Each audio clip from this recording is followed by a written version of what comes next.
लोग जो बड़ी बड़ी बातें करते हैं, जो जा करके आज इंडिया गेट पे प्रदर्शन कर रहे हैं, मैं उनसे पूछना चाहती हूँ, आप आज प्रदूषण कोई आज नहीं है, सालों से प्रदूषण की ये स्थिति है। पिछली सरकार ने क्या किया? तो आज हम पिछली नहीं, उसकी भी पिछली सरकार की बात करेंगे।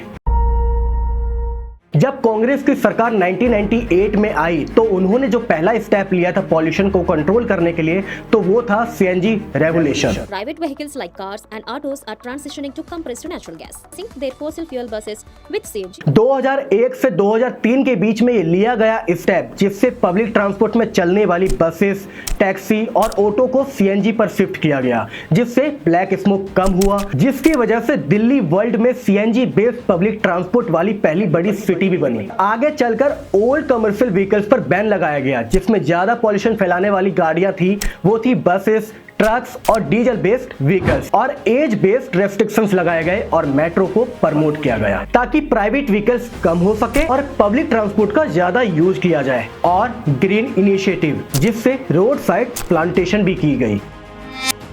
जिन केजरीवाल जी को आप कुछ भी कह देती हैं रेखा जी, उन्हीं केजरीवाल जी ने अपने कार्यकाल में ऑड इवन जैसे स्कीमें लाई थी पॉल्यूशन को कंट्रोल करने के लिए, और ईवी पॉलिसीज लाई गई थी, और पीयूसी एंड ओल्ड व्हीकल्स पर एक्शन लिया गया था। टर्बल बर्निंग पर लिमिटेड कंट्रोल था, और एयर प्यूरिफायर्स को स्कूलों में लगाया गया। कंस्ट्रक्शन डस्ट कंट्रोल रूल्स भी लाए गए, और स्मोक टावर भी बनवाया गया था दिल्ली में, और सीजनल रेस्ट्रिक्शंस भी लगाए गए थे, जिसकी वजह से दिवाली के महीनों में पटाखों को बैन किया गया था। ये स्कीम्स और लिए गए स्टेप्स कुछ पास भी हुई तो कुछ फेल भी रही, लेकिन आप ये कैसे कह सकती हैं कि केजरीवाल जी ने दिल्ली के पॉल्यूशन को कंट्रोल करने के लिए कुछ नहीं किया?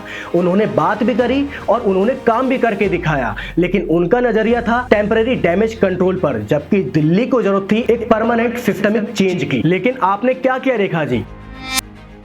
अपने कार्यकाल के शुरुआत के कुछ महीनों में ही हिंदुओं के धार्मिक आस्थाओं को नजर में रखते हुए दिवाली के महीनों में पटाखों को अनबैन कर दिया, जिसकी वजह से शहर में रहने वाले हिंदुओं समेत अन्य लोगों के फेफड़ों में जहरीली हवा घुल दी। ये तो कॉमन सेंस की बात है ना कि साफ हवा तो सबको चाहिए। आप इस समय अस्पतालों की हालत देखिए, कोई भी ऐसा नहीं है जिसको सांस की प्रॉब्लम नहीं हो रही। इतने सालों से दिल्ली एक खराब हवा शहर, ये सबको पता है, फिर भी सरकार चुप है, कोई एक्शन नहीं। आपने भी इस पॉल्यूशन को कंट्रोल करने के लिए बहुत से स्टेप्स लिए, भले ही वो फेल रहे। But we hope CM Mrs Rekha ji that in the coming years you will implement permanent systemic changes in Delhi.